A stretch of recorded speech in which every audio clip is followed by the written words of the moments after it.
এই কলির জীবের একটাই পথ, হরিনাম ছাড়া কোনো গতি নাই। শাস্ত্রে বলছে হরির নাম হরির নাম হরির নামই কেবলম কলু নস্তিব গতি রন্নথা। কলির মানুষের হরিনাম বিনা কোনো গতি নাই। কোনো গতি আছে না? যে কজন আপনারা ভক্তরা রয়েছেন একটু মন দিয়ে শুনবেন। এই যে আজকে আমরা দাঁড়িয়ে কীর্তন করছি, আপনারা বসেই সবাই কীর্তন শুনছেন। যতই আমরা এখন জীবন্ত থাকি না মা, একটা দিন তো আমাদের এই ভব ছেড়ে যেতে হবে, তাই না? যেদিন ভগবান যাওয়ার বাঁশিটা আমাদের বাজিয়ে দিয়ে, যতই ছেলে করো না কেন, মেয়ে করো না কেন, সংসার করো না কেন, পড়ে থাকবে তোমার এই সরকারি খামার। যতই আমার আমার করে তুমি যা কিছু আমার করে রাখলে, একদিন যেদিন ভগবান যাওয়ার বাঁশিটা বাজাবে, এই সরকারি খামার ছেড়ে তোমায় সেই ভগবানের চরণে যেতে হবে। কি গো মা, যতই আমরা যাই করি না কেন, হরিনাম ছাড়া কোনো গতি আছে? একটু ভেবে দেখেন, যেদিন আমাদের যাওয়ার দিন আসবে, যেদিন আমাদের এই দেহটাকে শবদাহ করা হবে, মানে পোড়াতে যাওয়া হবে, কি গো মা, মাইক বক্স কিছু যায়? যাই কথা বলতে হবে। আপনারা যারা ওইখানে বসে আছেন আমাকে কেউ চেনেন না, আমিও আপনাদের চিনি না। এবার যদি একটু কথাবার্তা না বলেন, চেনা পরিচয় কি হবে? কি গো, যাওয়ার সময় কি মাইক সাউন্ড কোনো কিছু যায়? কিচ্ছু যায় না। যাওয়ার সময় শ্রীখোল আর করতাল ভাড়া করা হয়, আর যাওয়ার সময় বলে বলো হরি হরি। হরি নাম ছাড়া আমাদের কোনো গতি নাই, গতি নাই, গতি নাই। কিন্তু এই কলির জীবের আর দশা কতদিনের জন্য আছে? কলির মানুষ আর কতদিন থাকতে পারবে? আচ্ছা বলেন তো মা, আমাদের কলির মানুষের আয়ু কতদিন? হ্যাঁ, আগে বলেন আমাদের যুগ কয়টি? আমাদের যুগ কয়টি গো? চারটি যুগ, সত্য, ত্রেতা, দ্বাপর, কলি। সত্য যুগে মানুষের আয়ু ছিল কত বছর গো মা? সত্য যুগে মানুষের আয়ু ছিল 1,00,000 বছর। সেটা কমে কমে ত্রেতা যুগে মানুষের আয়ু হলো 10,000 বছর। দাপর কালে মানুষের আয়ু হলো 1,000 বছর। আর আমাদের মতো হতভাগ্য কলির মানুষের জন্য কলির জীবের আয়ু গিয়ে ঠেকলো মাত্র 100 বছর। তাও বলেন তো, কেউ আমরা 100 বছর বাঁচি? কেউ বাঁচতে পারি? কত কিছু রোগ ব্যাধি হচ্ছে, সেই রোগ ব্যাধি যদি হয়, কেউ 25-এও চলে যাচ্ছে, কেউ 85-এ চলে যাচ্ছে। কিন্তু এই কলিকালটার কতদিন? বলছে কলিকালের আয়ু হলো 4,32,000 বছর। আমাদের কলির মানুষের আয়ু হলো 100 বছর, আর কলিকালের আয়ু হলো 4,32,000 বছর। এবার কলির মানুষের ধ্বংসের আগে কলির যুগটা কবে ধ্বংস হবে এই বিষয়ে একটু বলি। উড়িষ্যায় 5 জন সখা ছিল, এদের নামগুলো একটু মনে রাখবেন। বলরাম দাস, জগন্নাথ দাস, অনন্ত দাস, অচ্যুতানন্দ দাস, শঙ্খবঙ্কু দাস। এই 5 জন সখা মিলে একটি বই রচনা করেছিল, যার নাম ভবিষ্য মাল্লা বা ভবিষ্য মালিকা। এই ভবিষ্য মালিকায় উল্লেখ আছে, যেদিন পুরীর জগন্নাথ ধাম, আমাদের ভারতবর্ষের মধ্যে একটা প্রধান শ্রীধাম হচ্ছে পুরী ধাম। ওই পুরী ধাম অর্থাৎ জগন্নাথ ধাম যেদিন জলের তলায় নিমজ্জিত হবে, সেদিন আমাদের কলিকালের ধ্বংস হবে। আর আমাদের কলির জীবের ধ্বংস কবে? যেদিন থেকে আমাদের মনে পাপাচার, ব্যভিচার, অত্যাচার শুরু হবে, সেদিন আমাদের কলির মানুষের দীর্ঘায়ুটা কমে কমে কমে ক্ষয় হতে হতে আমাদের কলির মানুষের বিনাশ হবে। নিতাই গৌর কৃষ্ণ প্রেমানন্দ হরি। তাই চলে, আমরা তো সবাই আজ ভক্তির আসনে বসেছি, কিন্তু ভগবান বলেছেন ভক্তি বিনা ভক্ত হওয়া যায় না। তাই আজকের আমরা এমন একটা ভক্তির জীবন চরিত্র আলোচনা করব, আজকের এমন একটা ভক্তলীলা আস্বাদন করব। এই ভক্তলীলার মধ্যে আমরা বুঝবো আমরা তো জীবনে অনেক মানুষকে ভালোবাসি, তাই না? স্বামী স্ত্রীকে ভালোবাসে, স্ত্রী তার স্বামীকে পুত্রকে ভালোবাসে, কিন্তু এহ জগতের ভালোবাসাটাকে ত্যাগ করে, বাহির আড়ম্বর ত্যাগ করে কিভাবে ভিতরের আড়ম্বর দিয়ে ভক্তি দিয়ে ভগবানকে ভালোবাসা যায় তা আজকের এই লীলার মধ্যে বুঝবো। আজ আমাদের আস্বাদনের বিষয় বিল্ল মঙ্গল চিন্তামণি লীলা। নিতাই গৌর কৃষ্ণ প্রেমানন্দে হরি। তো চলে, যে কোনো লীলায় আমরা যাই না কেন, সর্বাগ্যে একটা বারের জন্য আমাদের যেতে হয় শ্রীধাম নবদ্বীপ ধাম। এখানে যে সমস্ত মায়েরা রয়েছে, আচ্ছা বলেন ঠান্ডার মধ্যে নবদ্বীপ ধামে যাবেন সবাই? সবাই যাবে? বাহ, তো নবদ্বীপ ধামে তো যাব, কিন্তু নবদ্বীপ ধামে গিয়ে আমাদের কাজটা কি? শীতকালে চাদর মুড়ি দিয়ে বসে আছো, ভালো লাগছে না? নবদ্বীপে যাবে। নবদ্বীপ ধামে যাওয়ার একটাই কারণ, ওখানে গিয়ে আমরা সবাই সংকীর্তনের আদি পিতা শ্রীকৃষ্ণ চৈতন্য যুগ অবতার প্রভু আজ আমরা সবাই আরাধনা করব। এবার শ্রীকৃষ্ণ চৈতন্য মহাপ্রভুর কেন আরাধনা করব? এই যে আমি আজকে দাঁড়িয়ে কীর্তন করছি, আপনারা কীর্তন শুনছেন। আজ থেকে অনেক বছর আগে নদিয়ার নবদ্বীপের মাটিতে আমার গৌর সুন্দর নেমে এসেছিলেন। গৌর সুন্দর নেমে এসেছিলেন, প্রত্যেক কলির জীবের দাঁড়ে দাঁড়ে নাম প্রচার করেছিলেন। আচ্ছা বলেন তো মা, গৌর হরি কত বছর বয়সে সন্ন্যাস হয়েছিলেন? কত বছর বয়সে গো? মাত্র 24 বছর বয়সে। গৌর হরির জীবনকাল ছিল মাত্র 48 বছর। আর ওই 48 বছর জীবন কালের মধ্যে ভগবান 24 বছর বয়স মাত্র সংসার করেছে। 24 বছর বয়সের পর ভগবান সন্ন্যাস হয়ে গেলেন। সেই গৌর সুন্দর প্রত্যেক কলির জীবের দাঁড়িয়ে দাঁড়িয়ে গিয়ে সবার হাতে ধরে পায়ে পড়ে যিনি নাম নিতে চাইলেন তাকে যেমন নাম দিলেন, যিনি নাম নিতে চাইলেন না তারও হাতে ধরে পায়ে পড়ে বললেন, ওগো কলির জীব একটাবার তোমরা নাম করো।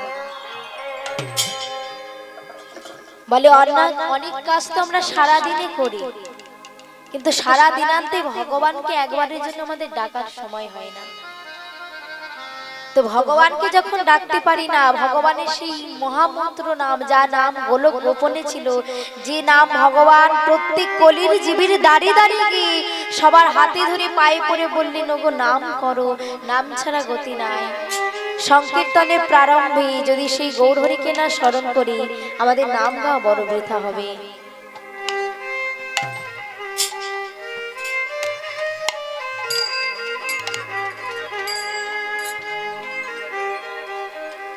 নিতাই গৌর কৃষ্ণ প্রেমানন্দে হরি বল হরি। চলে, আজ এই বিল্লমঙ্গল চিন্তামণি লীলা আস্বাদন করব। তো এই যে বিল্লমঙ্গল ঠাকুর ছিলেন একজন ব্রাহ্মণ সন্তান। বর্ধমানের কৃষ্ণবেন্না নদীর তীরে কৃষ্ণবেন্না গ্রামে সজ্জন এক ব্রাহ্মণ বাড়িতে এই বিল্লমঙ্গল ঠাকুর জন্ম নিয়েছেন। তো যখন বিল্লমঙ্গল ঠাকুর জন্ম নিয়েছে, জন্ম নেওয়ার কিছুদিন পরে এই বিল্লমঙ্গল ঠাকুরের মা মারা গিয়েছে। এবার আমরা যদি জন্ম নিই মা, আমাদের মতো তো না, বিল্লমঙ্গল ঠাকুর ছিলেন একজন ভক্ত মানুষ। তাই সেই ভক্ত যখন জন্ম নিয়েছেন, এক পাশে পদকর্তা বলছে, দেখো দেখো কৃষ্ণ বেন্না নদীর তীরে, কৃষ্ণ বেন্না গ্রাম, কৃষ্ণ বেন্না নদীর তীরে, কৃষ্ণ বেন্না গ্রাম, কৃষ্ণ বেন্না নদীর তীরে, কৃষ্ণ বেন্না গ্রাম, কৃষ্ণ বেন্না নদীর তীরে,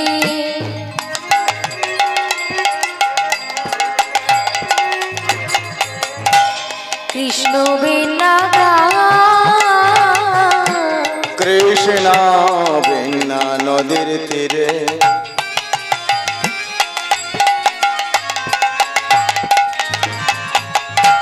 কৃষ্ণ বিনা গ্রাম তথায় জনম নিল তথায় জনম নিল বিল্ল মঙ্গলা কথায় জন মনে বিল্ল ঠাকুর নাম তথায় জনম নিল তথায় জনম নিল বিল্ল মঙ্গলা আর কথায় জন্ম নিল বিল্ল মঙ্গল নাম কৃষ্ণ বেন্না নদীর তীরে কৃষ্ণ বেন্না গ্রামে বিল্লমঙ্গল ঠাকুর জন্ম নিলেন। অতি ছোট্ট বেলা থেকে বিল্লমঙ্গল ঠাকুর বাবার হাতে ধরে কিভাবে বেদ রামায়ণ শাস্ত্র মহাভারত পড়তে হয় প্রত্যেকটা হাতে করে বাবার হাতে ধরে শেখা। তাই বিল্লমঙ্গল ঠাকুর মা একদিন বাবার পাশে বসেছেন। বিল্লমঙ্গল ঠাকুরের বাবা ডাক দিয়েছে, খোকা। বলো বাবা। শোনো খোকা, তুমি ব্রাহ্মণ ঘরে জন্ম নিয়েছো, কিন্তু ব্রাহ্মণ ঘরে জন্ম গ্রহণ নিয়েছো বলে তুমি কিন্তু ব্রাহ্মণ সন্তান নয়। যারা ব্রাহ্মণ হয় তাদের মধ্যে 9টা গুণ থাকতে হয়। সেগুলো কি? সম দম তপ শৌচ ক্ষান্তি আর্য জ্ঞান বিজ্ঞান আস্তিকম। এই 9টা গুণ যদি তোমার মধ্যে বর্তমান থাকে তবে কিন্তু তুমি ব্রাহ্মণ সন্তান, না হলে কিন্তু তুমি ব্রাহ্মণ সন্তান নও। এবারে 9টা গুণ কাকে বলে, সমগুণ কাকে বলে? দেখবেন বাবা, যারা ব্রাহ্মণ হয় তাদের গলার মধ্যে একটা বস্তু থাকে, কি বলেন তো? পৈতি। ওই পৈতের মধ্যে দেখবেন একটু যদি গুণে দেখেন, দেখবেন 9টা সুতো থাকে। ওই 9টা সুতোর যে গুণ, এই 9টা গুণকেই বলা হয় 9টা সুতোর গুণ। সমগুণ কাকে বলে? সমগুণ মানে আমরা যে ভগবানের প্রতি ভগবানকে ডাকি, সমগুণ মানে আমাদের মনের ভক্তি। আমরা তো এখানে সবাই বসে রয়েছি। আচ্ছা বলেন, তোমার যে কজন ভক্ত আছে কেউ বলতে পারবেন আমি ভগবানকে 1 ঘন্টা সময় দিই? আমরা কেউ বলতে পারবো? সারা দিন হয়, সারা দিনান্তে রাত দিন হয় 24 ঘন্টায়। 24 ঘন্টার মধ্যে আমরা স্বামীকে সময় দিচ্ছি, স্ত্রীকে সময় দিচ্ছি, ছেলে মেয়ে সবাইকে সময় দিচ্ছি, কিন্তু যার জন্য আমরা আসতে পারলাম সেই ভগবানকে সময় দেওয়া হয় না। কেউ যদি মনে ভক্তি নিয়ে ভগবানকে সেবাটা দিতে পারে, কারণ মনে যদি এই বিশ্বাস জাগে যে আমি ভগবানকে ডাকছি, ভগবান আমার ডাকে সেবা নেবে। যারা যারা রয়েছেন, আচ্ছা বলেন তো মা, ভগবানকে কি দিয়ে সেবা দেন? নকল দানা? ও মাইরা, সেবা দি ভগবানকে নকল দানা দিচ্ছি, তাও ঠিকঠাক নয়। ভগবানকে সেবা দিলাম, দরজাটা বন্ধ করে দিলাম, ভগবান খেলে যদি খায় তো খাবে, না হলে যদি পিঁপড়ে খায় পিঁপড়ে খেয়ে চলে যায়। ভগবানকে একটা সেবায় দিলাম, দেখবেন আমরা যে যারা যারা সেবা করি, আমাদের খাওয়ার বা সেবার যে থালাটা হয় কতটুকু হয় বলেন তো? আর যদি বাড়িতে জামাই আসে, পিতলের একেবারে বড় থালা বার হয়ে আসে, তাই না? ও তো হয়েছে, ওই জন্য সেবাটা পেয়েছে, ওই জন্য বলতে পারছে না গো না, ওর বিয়ে হয়নি, মন ভেঙে যাবে। তো দেখবেন বাড়িতে যদি আত্মীয় পরিজন আসে, দেখবেন থালাটা এত বড়। আর পৃথিবীর যারা দেখবেন সবথেকে ছোট থালাটা হয়েছে আমার ভগবানের জন্য তৈরি। সেই ছোট থালার মধ্যে 2টো নকুল দানা দিয়ে দিলাম, যদি ভগবান খাই খেলো, না হলে 10 মিনিট পরে আসবো, এসে সেই নকুল দানাগুলো তুলে একটা কৌটোর মধ্যে ভর্তি করে দিলাম। এটা আমাদের মনে বোধগম্য হয় না, ভগবানকে যদি দানাটা নকল দিলাম, ভগবানও তো আমাদের ঘরে নকল করে আসবে গো, আসলে ভাবে কোনোদিনও আসবে না। আমরা ভগবানকে সেবা দিই শুধু স্বার্থের কারণে। আমরা সেবা দিচ্ছি, আগে সেবা দেওয়ার আগে সেবা দিচ্ছি যখন, ভগবানকে ঠিকঠাক খেতে দিচ্ছি না।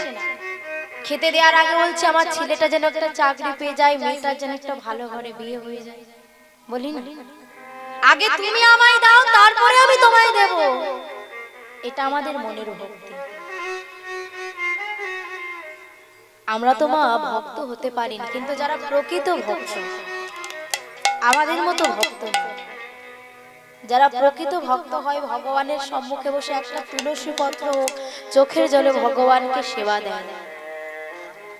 ভগবানকে নামি দামি জিনিস দেওয়া থেকে তুমি যদি একটু চিড়ে মুরগি নিয়ে যদি একটা তুলসী পত্র দাও আর তার সঙ্গে যদি চোখের জল থাকে, তার থেকে তো আর বেশি কিছু দরকার নেই। মনে ভক্তি নিয়ে যদি ভগবানকে কেউ ডাকার মতো ডাকতে পারে, সে হলো সম্গুণের অধিকারী। দমগুণ কাকে বলে? দমগুণ মানে ইন্দ্রিয় সংযম। এই যে আমরা মা এই হরিবাসরে এসেছি, হরিনাম শুনছি, কেউ আমরা বলতে পারবো যে 3টে ঘন্টা আমাদের এই হরিবাসরে মন থাকবে? কেউ পারবো?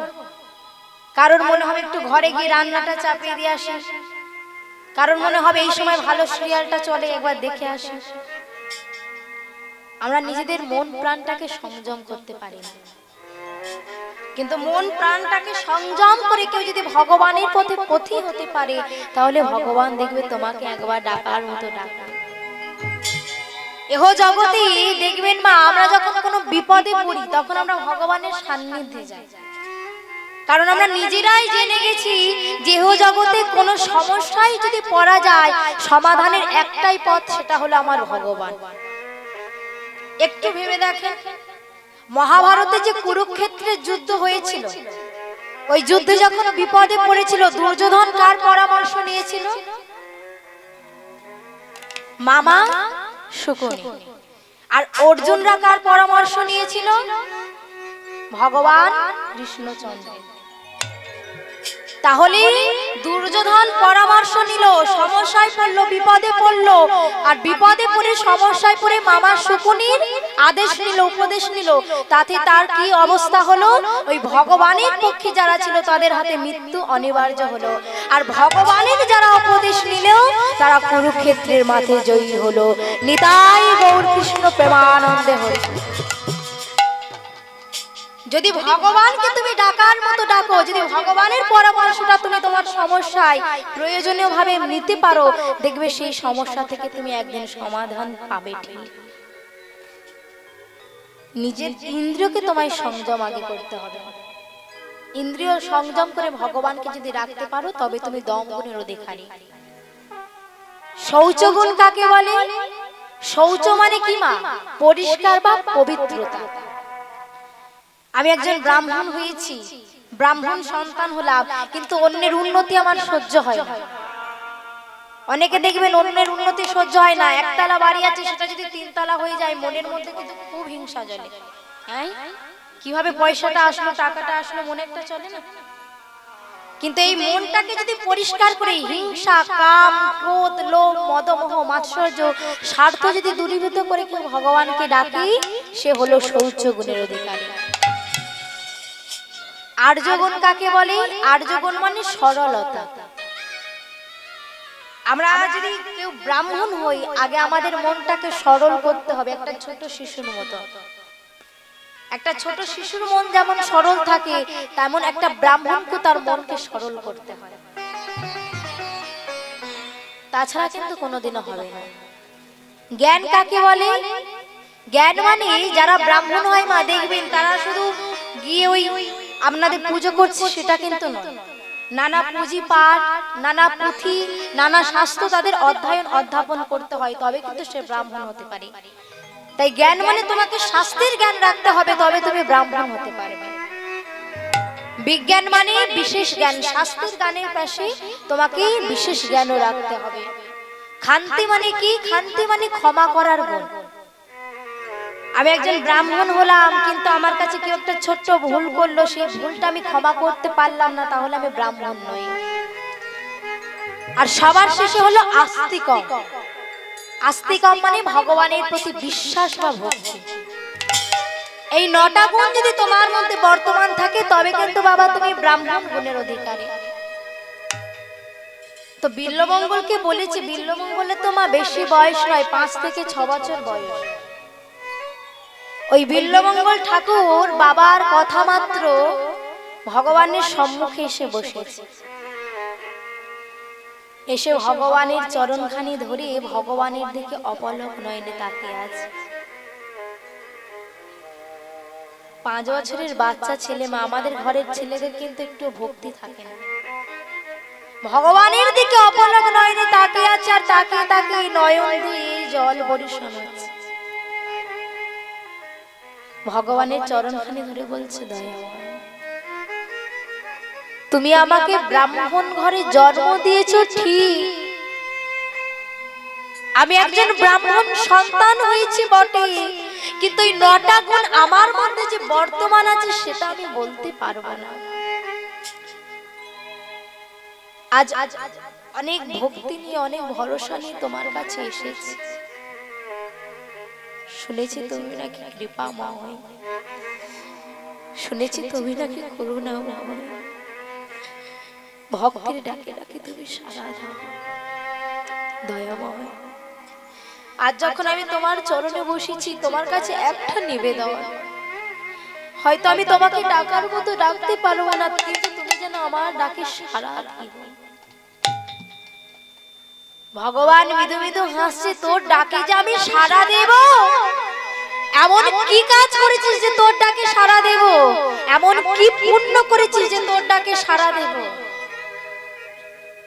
আচ্ছা বলেন তো মা, আমাদের হয়তো একদিকে পাপ পুণ্যের বিচার হচ্ছে, কোন দিকে পাপ পুণ্যের যদি বিচার হয় পাল্লাটা কোন দিকে ভারী হবে? কোন দিকে? পাপে। আমরা নিজেরাই বলে দিচ্ছি, আমাদের যদি পাপ পুণ্যের বিচার হয় পাপের দিকে পাল্লাটা ভারী হয়ে যাবে। বিল্লমঙ্গল 5 বছরের ছেলে কি হবে? মনে ভক্তি কম নয়, চালাকও কম নয়। কথায় আছে না, হরিনাম কৃষ্ণ নাম বড়ই মধুর, আর যে জনা কৃষ্ণ ভজে সে আরো বড় চতুর।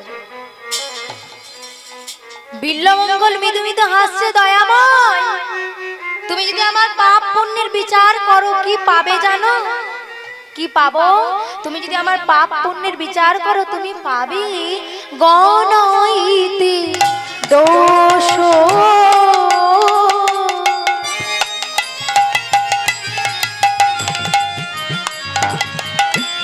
গুণলি সোনা পাবে, গণইতে দোষ,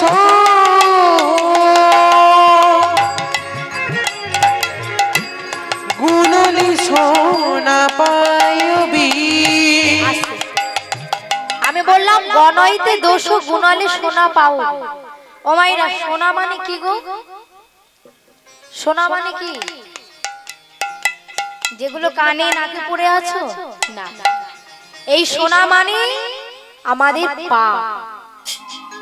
সোনার এখানে দুটো অর্থ হচ্ছে, একটা সোনা মানে অলংকার, ধাতু অলংকার, আর একটা সোনা মানে আমাদের এই কলির মানুষের পাপ। তো আজকের ভক্ত ভগবানের চরণে বসে বলছো, গো দয়াময় তুমি যদি আমার পাপ পুণ্যের বিচার করো কি পাবে জানো? গণইতে দোষ,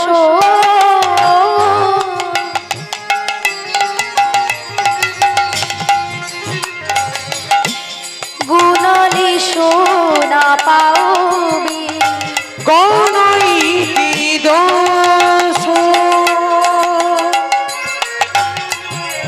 তাই গৌর হরি বল, গুণলি সোনা পাইবি।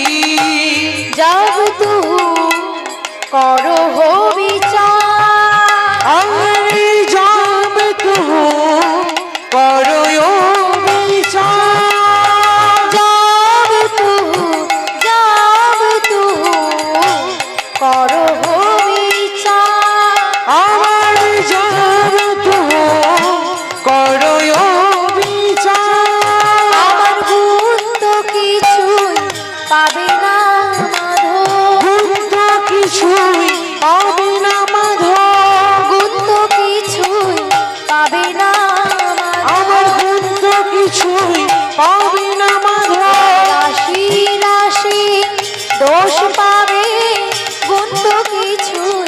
পাবে না মাধব। রাশি রাশি দোষ পাবে, মুক্ত কিছুই পাবে না মাধব। মুক্ত কিছুই পাবে না মাধব। মুক্ত কিছুই পাবে না মাধব। কি গো মা, গুণ যদি কিছু না পায় ভগবান বা ডাকে সাড়া দেবে কেন? তাই না? আপনারা ধরেন যে কোনো একটা মুদিখানার দোকানে যান বা কাপড়ের দোকানে যান, কাপড় কিনতে গিয়ে যদি টাকা না দেন কাপড় আপনায় দেবে? দেবে কি? দেবে না। তাহলে ভগবানকে যে ডাকছি, ভগবান যে আমাদের কিছু দেবে, ভগবান যে আমাদের কিছু দেবে, কিন্তু দেওয়ার পরিবর্তে আমরা কি দিচ্ছি? এবার ভগবান যখন এই কথাটা বলেছে, ভক্ত মিদমিদে এসে বলছে, ও দয়া ভাই, এটা তো আমি বলছি না, এটা আমি বলছি না, এটা আমি বলছি তোমার কারণে। কেন? বলে আমি তো এমনি এমনি বলছি না, তুমি আমায় সাহস দিয়েছো। বলে আমি কি সাহস দিয়েছি? বলে তুমি তো নাম নিয়েছো জগন্নাথ। কি গো মা, জগন্নাথ মানে কি? জগন্নাথ মানে কি? জগৎ যুক্ত নাথ, মানে জগতের যিনি নাথ বা পতি বা মালিক বা প্রভু, তিনি জগন্নাথ। তাহলে দয়াময়, আমি তো সেই জগতের বাসিন্দা, আর তুমি সেই জগতের মালিক হয়ে জগন্নাথ নাম নিয়ে যদি না আমায় উদ্ধার করো, তাহলে জগৎ বাসিন্দা তো তোমায় বলবে তুমি জগন্নাথ নও। কি গো, তুমি যদি পাপ পুণ্যের বিচার করবে তাহলে পাপনাথ নাম নেবে, তুমি যদি পুণ্যের বিচার করবে তুমি পুণ্যনাথ নাম নেবে। তাহলে তুমি পাপ পুণ্যের বিচার করলে না, জগতের নাথ হয়ে তুমি যদি না জগতের বাসীকে উদ্ধার করো, তুমি কেমন জগন্নাথ প্রভু? ভগবান বেঁধে বেঁধে এসে বলে, তুই মানুষ হয়েছিস বলে এত কথা বলেছিস? বলে না প্রভু, আমি মানুষ বলে আমি এই কথা বলছি না, আমি এই কথা বলেছি তোমার কারণে। কেন জানো? আর তুমি বলছো আমি মানুষ বলি? না গো না, আমি মানুষ কুলে জন্ম নিই, কুকুর কুলে জন্ম নিই, পশু কুলে জন্ম নিই, পাখি কুলে জন্ম নিই, আমাকে তুমি যে কুলে জন্ম দাও না কেন, আমার শুধু একটাই অনুরোধ, যত কষ্ট দাও, যত দুঃখ দাও, কি গো প্রভু, পাখি কুল তোমার নাম নিতে পারে না? পাখি কুল যদি নাম না নিতে পারতো, তাহলে ময়ূরের পুচ্ছ কেন তোমার শিখি পাখায় থাকতো? পশুকুল যদি পশুকুল যদি তোমায় না ডাকতে পারতো, তাহলে সেদিন কেন হনুমান ঠাকুর নিজের হৃদয় ছিঁড়ে তোমায় দেখালো? পশুকুল পাখিকুল যাই কুল বলো না কেন, মনে যদি ভক্তি থাকে সবাই তোমায় ডাকতে পারে। কে গো মা, পারে না? হনুমান ঠাকুর তো একটা ছোট্ট থেকে একটা পশুকুলে জন্ম নিয়েছিল। সীতা দেবী বলেছিল, সীতা দেবীর দেয়া মালাটা ছিঁড়ে দিয়েছিল, বলেছিল মাদুরের গলায় মুক্তোর মালা শোভা পায় না। রাজসভায় যখন সবাইকে ডাকলো, সবাই বিচার হচ্ছে, হনুমান ঠাকুর প্রভু রামচন্দ্রের দিকে তাকিয়ে আছে, দয়াময়, ভেবেছিলাম এ জগতে কেউ না বুঝুক, তুমি অন্তত বুঝলে, কিন্তু তুমিও বুঝলে না। ওই বাদরের গলায় মুক্তির মালা শোভা পায় না মা বলেছে, কিন্তু কেউ এটা ভাবলো না, ওই যে সীতা মামাকে মুক্তির মালাটা দিয়েছি, ওই মালার মধ্যে একটাও মুক্তর মধ্যে যে আমার প্রভু রামচন্দ্রের নাম নেই। যেখানে আমার প্রভু রামচন্দ্রের নাম থাকে না, যেখানে আমার প্রভুর নাম থাকে না, সে মালা যে আমার কাছে মালা নয়। সেই হনুমান ঠাকুর যখন হৃদয় ছিঁড়ে প্রভু রামচন্দ্র সীতা দেবীকে দেখালো, তখন জগৎবাসীরা সবাই ভাবলো যে হনুমান ঠাকুরের মনোভক্তি আছে। আমরা তো ভগবানকে ডাকি মা, কিন্তু যারা ভক্ত হয় তাদের একটাই মনের বাসনা, আমরা ভগবানকে ডাকি, ভগবান এই দাও ওই দাও, শুধু দাও দাও দিয়ে যাও। আর ভগবানকে যারা প্রকৃত ডাকে, যারা প্রকৃত ভক্ত হয়, তারা বলে ভগবান তোমায় আমায় কিচ্ছু দিতে হবে না, আমার দ্বারা যদি তুমি কোনো সেবা পেয়ে থাকো বাক্যকে তুমি দাও। বিল্বমঙ্গল ঠাকুর ভগবানের সম্মুখে বসে বলছে, দয়াময়, পাখি কুল পশু কুল যাই কুলে জন্ম দিও না কেন, আমি যেন তোমার চরণ ছাড়া না হয়। যারাই ভক্ত হয় তাদের মনে একটাই বাসনা, কি? ওগো দয়াময়, তোমার চরণে আমার নিবেদন, চরণে আমার নিবেদন, এই জনমে যদি না হয়, এর পর জনমে তুমি যে কুলে জনম দাও না কেন, সে জনমে যেন কৃষ্ণ কৃষ্ণ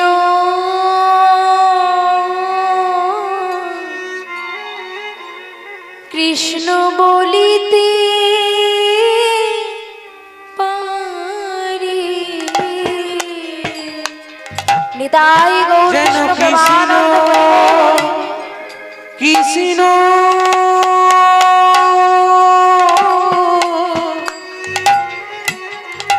কৃষ্ণ বলিতে পারি, যেন কৃষ্ণ কৃষ্ণ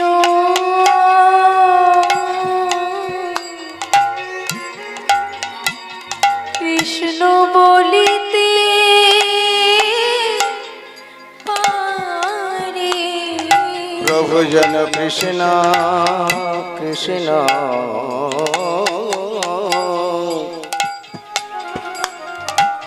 কৃষ্ণ কৃষ্ণ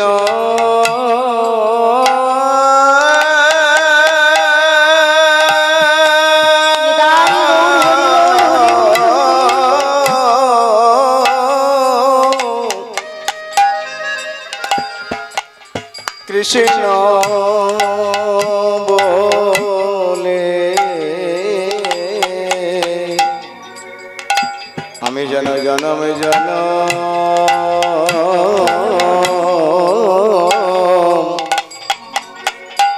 করতে পারি। তুমি যে কুলে জনম ও হরি বল হরি বল হরি বল। দাও না কেন, যেন কৃষ্ণ কৃষ্ণ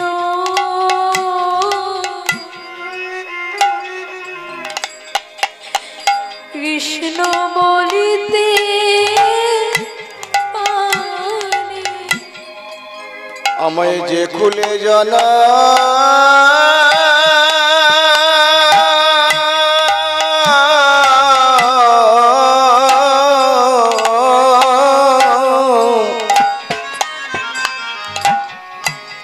জন্মে দাও না কেন,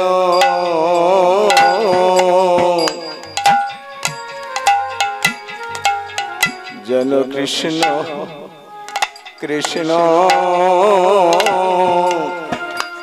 বলতে পারি। তোমার ওই চরণে মতি দিও, যেন কৃষ্ণ কৃষ্ণ বলিতে পারে, ওই চরণে মতি দিও, যেন কৃষ্ণ কৃষ্ণ বলিতে পারে, গৌর তোমার হলাম বলে, যেন কৃষ্ণ কৃষ্ণ বলিতে পারে, গৌর তোমার হলাম বলে, যেন কৃষ্ণ কৃষ্ণ বলিতে পারে, যেন সঙ্গ ছাড়া করো নাহি, কৃষ্ণ তোমার হলাম বলে, তোমার ওই চরণে মতি দিও, যেন কৃষ্ণ কৃষ্ণ বলিতে পারি গৌর তোমার হলাম বলে। কৃষ্ণ কৃষ্ণ নিতাই গৌর বলিতে কৃষ্ণ পারি প্রেমানন্দ হরি গৌর হরি। তোমার হলাম বলে কৃষ্ণ কৃষ্ণ বলিতে পারি যেন কৃষ্ণ কৃষ্ণ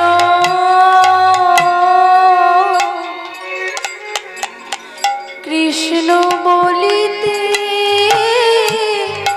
পারি।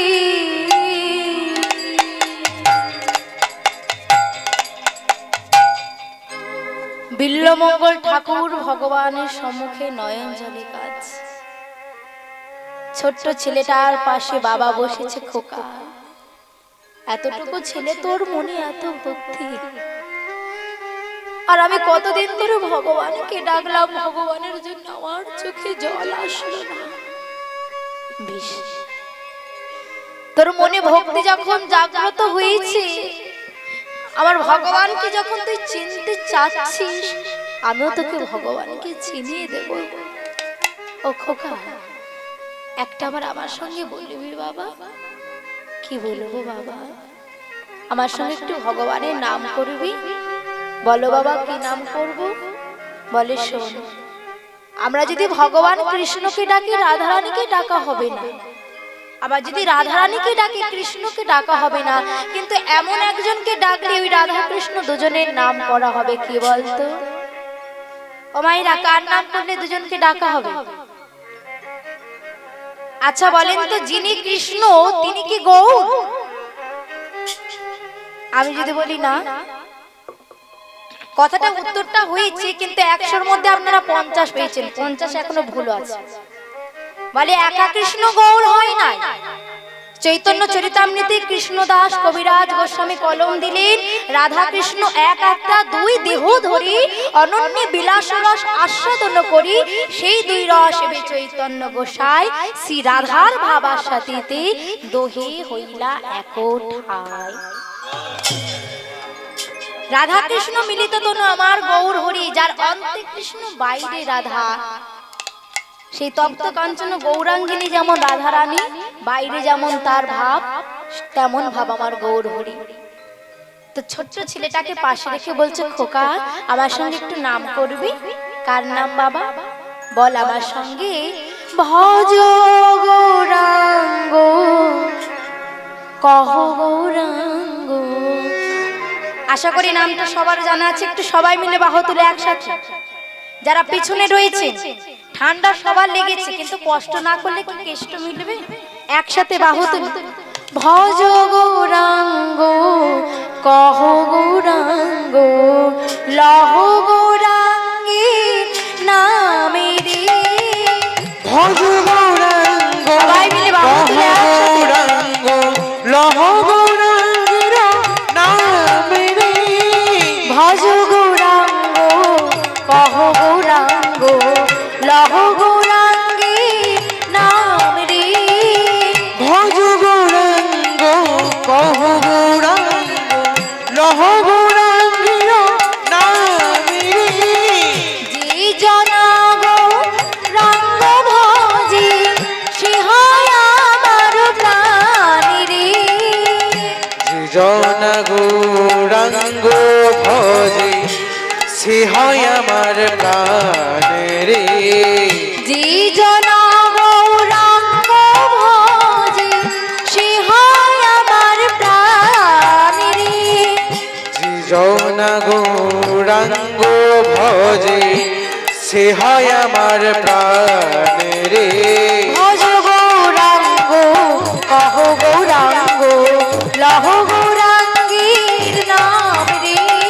ভজ গৌরাঙ্গ কহ গৌরাঙ্গ লহ গৌরাঙ্গের নাম রে। আমি তো গাইছি, গিয়ে যাবে, একটু আপনাদের গলাগুলো শুনে যাবো কি? একটু গাইবেন সবাই? আপনারা যেহেতু সহযোগিতা করছেন তাই করছে, আবদার তো সবার কাছে করা যায় না। তো আমার পিছনের লোকেরা গাইবেন, একটু আপনারা সবাই গাইবেন তালে তালে, ঠিক আছে? ভজ গৌরাঙ্গ কহ গৌরাঙ্গ লহ গৌরাঙ্গে নামে রে।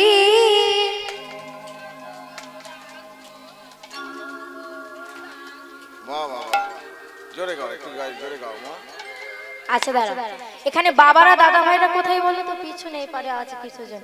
তোমাদের এপারে ঝগড়া হয় শাশুড়ি বৌমা? হয়?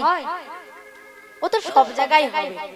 তো ওই যে ঝগড়াটা হয়, যে সাউন্ডটা পেয়ে সবাই রান্না বন্ধ করে দিয়ে ছুটে চলে যান, ওই সাউন্ডটা এখানে লাগে। তবে তো ভগবান নেমে আসবে। যত জোরে চিৎকার, ভগবান তত তাড়াতাড়ি আসবে। তাই সবাই মিলে একসাথে ভজ গৌরাঙ্গ, কহ গৌরাঙ্গ, লহ গৌরাঙ্গে নামে রে। আস্তে আস্তে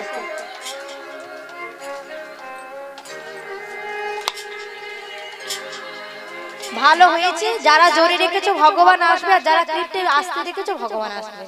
ঠিক আছে? ভজ গৌরাঙ্গ, কহ গৌরাঙ্গ, লহ গৌরাঙ্গের নামে রে। ভজ গৌরাঙ্গ, কহ গৌরাঙ্গ, লহ গৌরাঙ্গের নামে রে।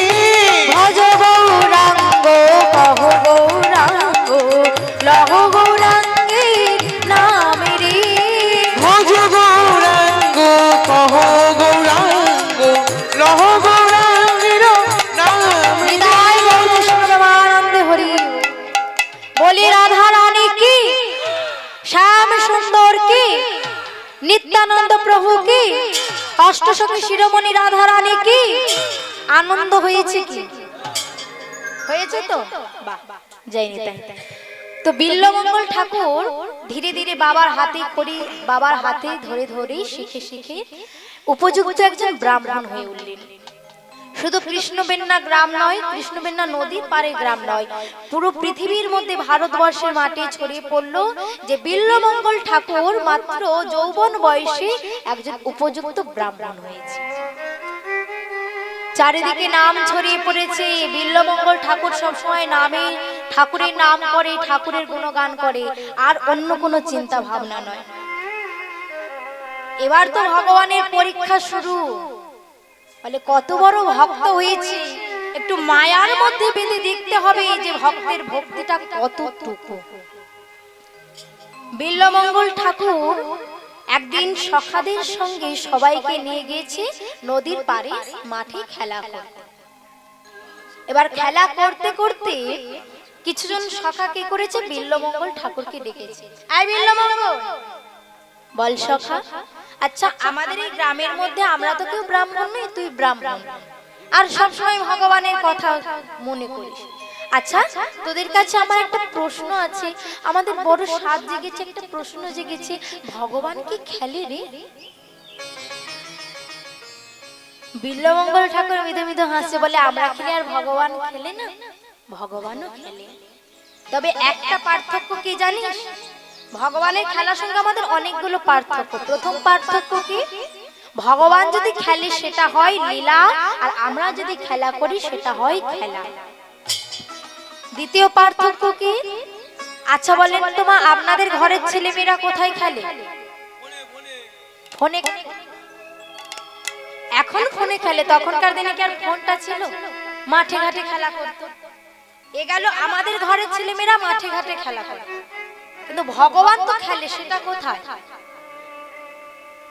ভগবান খেলেন বিশ্ব চরাচর মাঝে। তৃতীয় পার্থক্য কি?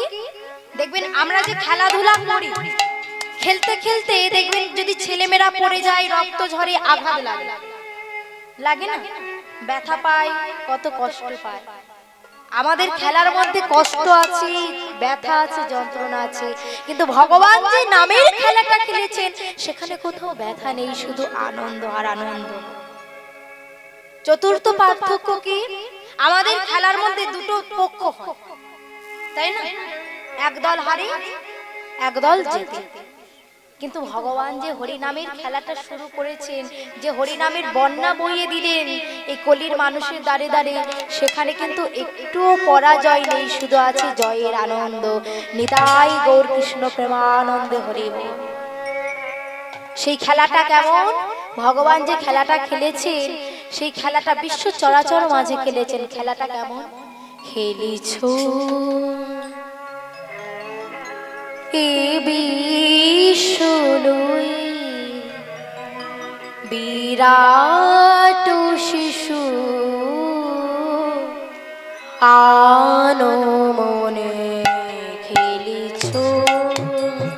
নিতাই গৌর হরি বল হরি বল। বিশ্বলই বিরাট শিশু আনো মনে খেলিছ খেলিছ এ বিশ্বলই বিরাট শিশু আনো মনে খেলিছ খেলিছ। বিশ্বলই বিরাট শিশু আনো মনে খেলিছ প্রলয় সৃষ্টি তব পুতুল খেলা নিরজনে প্রভু নিরজনে খেলিছ। এ বিশ্বলই বিরাট শিশু আনো মনে খেলিছ খেলিছ। বিশ্বলই বিরাট শিশু আনো মনে খেলিছ শূন্যে মহা আকাশে তুমি মগ্ন লীলা বিলাসে। শূন্যে মহা আকাশে তুমি মগ্ন লীলা বিলাসে। ভাঙিছ গড়িছ নিধি ভাঙিছ গড়িছ নিধি ক্ষণে ক্ষণে নিরজনে প্রভু নিরজনে খেলিছ বিশ্বলই বিরাট শিশু আনো মনে খেলিছ তারকার বিশ্বসী খেলো না লহ হে উদাসী। পড়িয়াছি রাঙা চরণ পরে রাশি রাশি। তারকার বিশ্বসী খেলো না লহ হে উদাসী। পড়িয়াছি রাঙা চরণ পরে রাশি রাশি। নিত্য তুমি হে উদাস সুখী দুঃখী অবিকার। নিত্য তুমি হে উদাস সুখী দুঃখী অবিকার। হাসিছ খেলিছ তুমি হাসিছ খেলিছ তুমি আপন স্বরে নিরজনে প্রভু নিরজনে খেলিছ। নিতাই গৌর বিশ্বলই বিরাট শিশু আনো মনে খেলিছ খেলিছ খেলিছ আমায় ওই একটা গান আছে না, সময় গেলে সাধন হবে না, সময় থাকতে ভগবানকে ডাকতে হবে। আমরা ভগবানকে ডাকি, দেখবেন কখন ডাকি কেশে পক্ক হয়ে যায়, দাঁতগুলো পড়ে যায়, তখন আমরা ভগবানকে ডাকি। কেউ যদি একটু অল্প বয়সে ভগবানকে ডাকতে বলে, বলে দাঁড়ান দিকে আমি সবে সংসার করেছি, এখন আমার সংসার করার বয়স, এখন ভগবানকে ডাকার বয়স। ভগবানকে ডাকার বয়স আমরা কোনটা মানি? যখন ছেলে বউ আমাদের লাঠি ঝেঁটা দিয়ে বিদায় করে দেবে, বোঝা ভাববে, তখন ভগবানকে ডাকবে। কিন্তু যতই ভগবানকে ডাকে না কেন একটা কথা মাথায় রাখতে হবে, বাসি ফুলে কোনোদিনও ভগবানের সেবা হয় না, আর কুড়ি ফুলেও ভগবানের সেবা হয় না। আমরা ভগবানকে যে সেবাটা দিই দেখবেন ফুটন্ত ফুল দিই, তাই না? কুড়ি ফুলটা দিই। ঠিক তদ্রূপ ভগবানকে ডাকার সময়টা হলো, ঠিক সময় হলো আমাদের যৌবন কাল। কুড়ি কাল মানে আমাদের বয়স, যখন শিশু বয়স, যখন আমরা শিশু থাকি তখন কিন্তু ভগবানকে ডাকলে হবে না। ওইটা হলো কুড়ি ফুলের অবস্থা, ওই সময় ভগবানকে ডাকলে হবে না। আর বাসি ফুল মানে আমাদের বয়স্ক কাল, যখন মুখে বলতে চাইবো হরি বল, মুখে আসবে হবি বল, বলতে চাইবো কৃষ্ণ, মুখ থেকে বার হবে কীর্ণ। আজকের আপনারা সবাই এখানে হরিবাসরে এসেছেন নিজেদের পায়ে হেঁটে, আর সেদিন একটা লাঠির উপর ভর দিয়ে আসার চেষ্টা করলেও সেদিন আর আসতে পারবে না। তাই যতটুকু সময় আছে যৌবন বয়সে মানে ফুটন্ত অবস্থায় ভগবানকে ডাকতে। বিল্বমঙ্গল ঠাকুরকে পরীক্ষা নিচ্ছি। বিল্বমঙ্গল ঠাকুর সখাদের যখন বলেছে না, বলে চল সখা, আর যখন বলেছি আবার কালও বলবো, তবে শোন কোনোদিনও অহংকারে তোরা ডুবে যাবি না, কারণ কেউ যদি অহংকারে ডুবে যায় তখন ভগবান হাসে আর তার দিন শুরু হয়ে যায়। সমস্ত সখাদের নিয়ে নদীর পাড়ে গিয়ে বিল্বমঙ্গল ঠাকুর হাত মুখ ধুইছে। ঠিক এমন সময় নদীর ওই পার থেকে একটা কণ্ঠস্বর বিল্বমঙ্গল ঠাকুরের কণ্ঠে আসলো, কর্ণমূলে আসলো। এত সুন্দর কণ্ঠস্বর, এত সুন্দর আওয়াজ বিল্বমঙ্গল ঠাকুর আগে শোনেনি। সে কণ্ঠস্বর শুনি সখাদের ডাক দিয়েছে, এই সখা দেখ তো নদীর ওই দূর থেকে কার যেন একটা কণ্ঠস্বর ভেসে আসছে। কার কণ্ঠস্বর বলতো? বিল্বমঙ্গল ঠাকুর তো জানে না যে নদীর ওই পারে একজন বাইজি নারী, পতিতা নারী বাস করে, যার নাম চিন্তামণি। যখনই বলেছে বল না ভাই কার কণ্ঠস্বর, সবাই মিলে বিল্বমঙ্গল ঠাকুরের কানে হাত দুটো চাপা দিয়েছে, চুপ কর তুই। ছি ছি ছি ছি ছি। বিল্বমঙ্গল চুপ কর, চুপ কর, চুপ কর। ওরে, আমরা ক্ষত্রিয় বংশের সন্তান, আমরা শুনলে ঠিক আছে, কিন্তু তুই একটা ব্রাহ্মণ ঘরের সন্তান, ওই কণ্ঠস্বর তুই কানে নিস না ভাই। ওই কণ্ঠস্বর যারা একবার কর্ণমূলে ঢুকিয়েছে তারা যে আর ভগবানের পথে থাকতে পারে না, তারা যে বিপথে চলে যায়। বেশ, তোরা যখন বলছিস চল চল, আমি ঘরে ফিরে যাই। সন্ধ্যা বেলায় মা ঘরে ফিরে আসলেন। মা তো নেই, বিল্বমঙ্গল ঠাকুরের বাবা কোলের মধ্যে বসিয়েছে। কোলের মধ্যে বসিয়ে আস্তে আস্তে একটু একটু করে ওই ছোট্ট ছেলেটাকে খাইয়ে দিচ্ছে। বিল্বমঙ্গল ঠাকুর কিচ্ছু আজকের বললো না, অন্যদিন কত প্রশ্ন করে, আজকে চুপ চুপ করে খেয়ে নিল। বাবার পাশে শয়নে গিয়েছে, বাবা ঘুমিয়ে পড়েছে। মা, যে ছেলেটা সবসময় ভগবানের চিন্তা ভাবনা করে, ঘুম পাচ্ছে না, জানলার ধারে গিয়ে আকাশের দিকে তাকিয়ে মুখে হাত দিয়ে মনে মনে হচ্ছে তাই তো, এত সুন্দর কণ্ঠস্বর, এত সুন্দর আওয়াজ, এই কণ্ঠস্বর তো আমি আগে শুনিনি। না, নদীর ওপারে কাল গিয়ে আমায় দেখতে হবে যে কি গানটা গাইছিল। ও মায়েরা, মায়া যাকে একবার গ্রাস করে তার আর ক্ষমতা নেই সেই মায়া থেকে দূরে যায়। বলে রাতের অন্ধকারে যাব, দিনের বেলা গেলে তো সবাই জেনে যাবে। তাই বিল্বমঙ্গল ঠাকুর আজ প্রথম চিন্তামণির কুঠিরে এসেছে।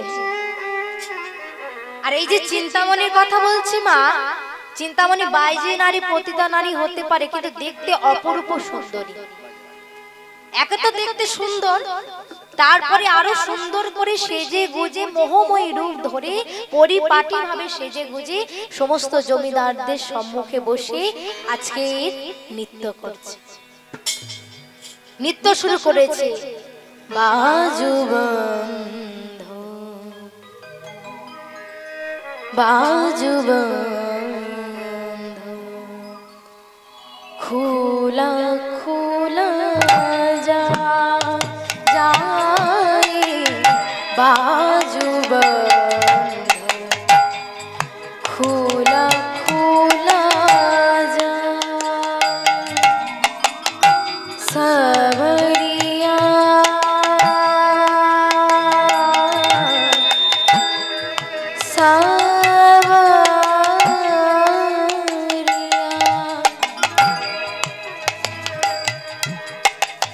सावरिया ने ऐसे जादू डाला जादू डाला डाला बाजू बंदो खुला खुला जाए बाजू बंध खुला खुला जाए बाजू बंध खुला खुला बाजू बंद खुला खुला जाए बाजू बंद खुला खुला जाए टुलु ध्वनि निताई गौर हरि बोल हरि बोल।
বিল্লমঙ্গল ঠাকুরের সম্মুখে মা চিন্তামণি নৃত্য গীত শুরু করেছে।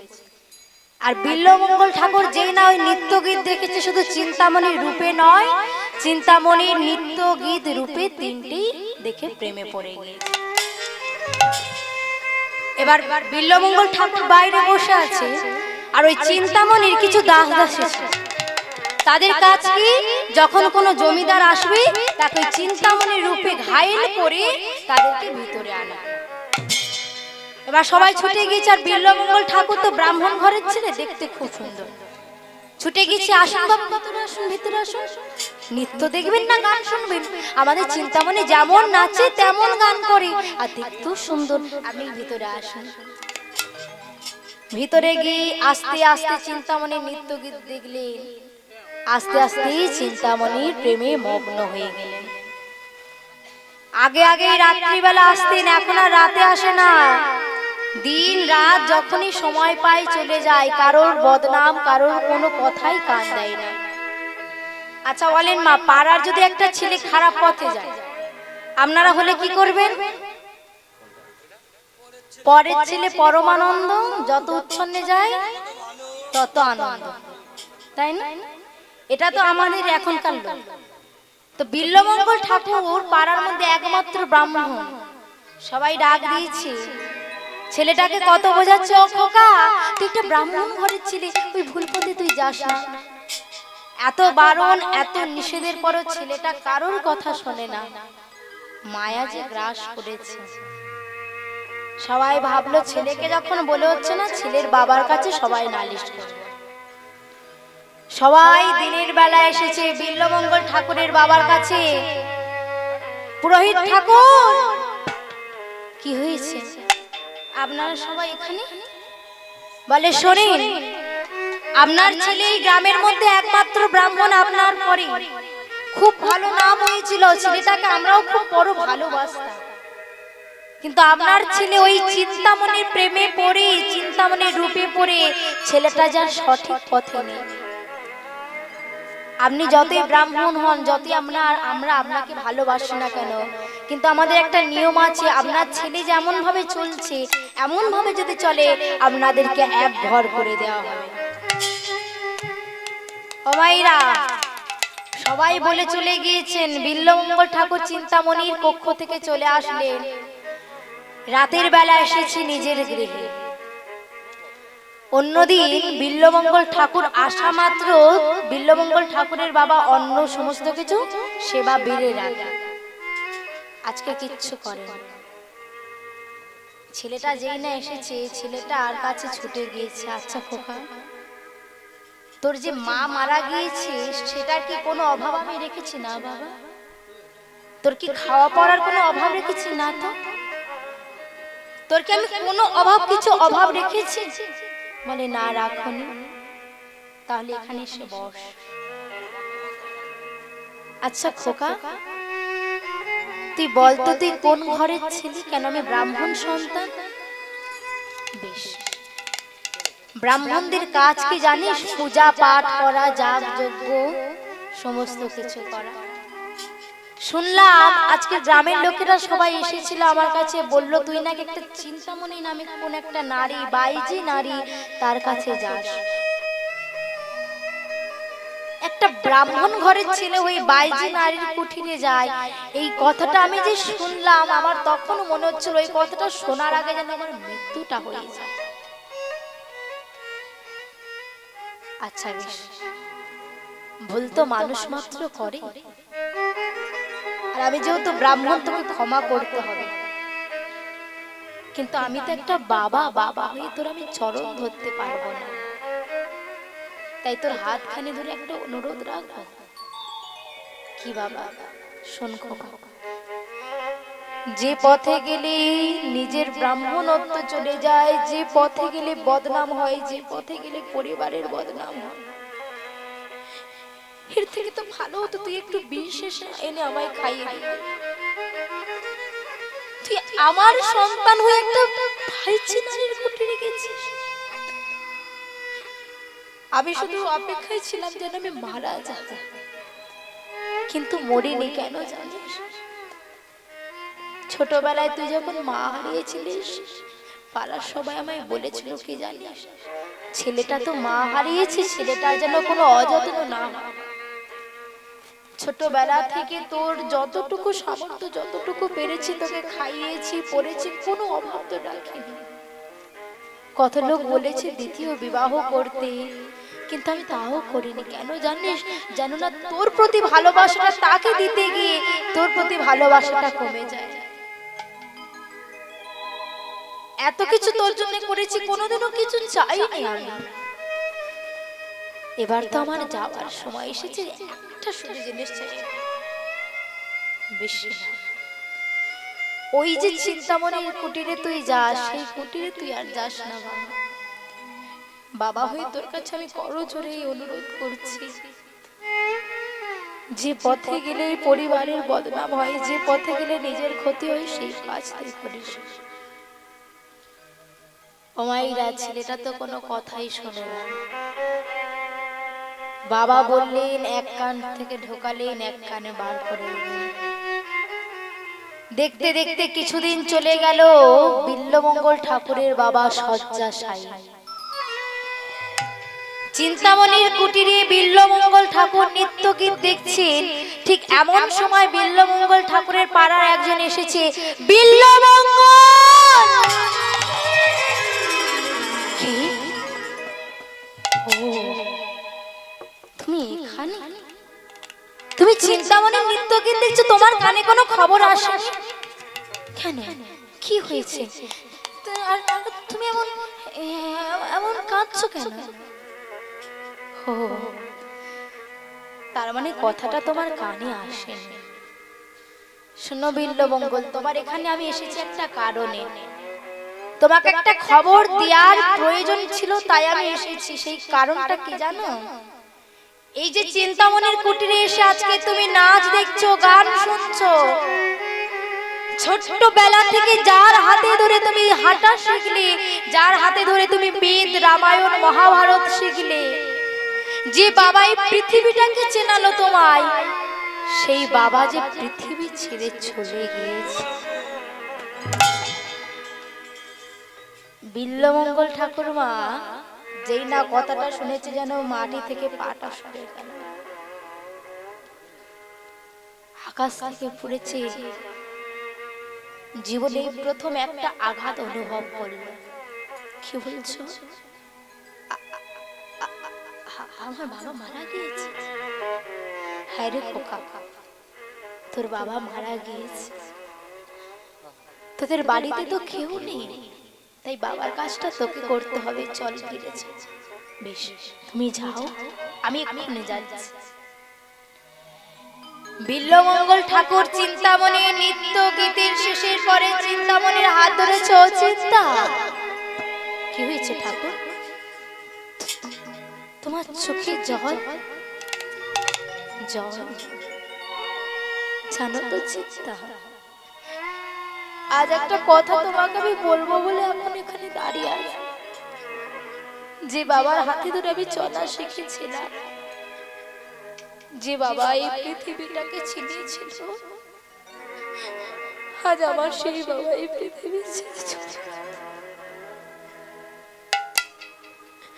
আমার বাবা যে আর নেই গো চিন্তা, আমার বাবা আমায় ছেড়ে চলে গেছে।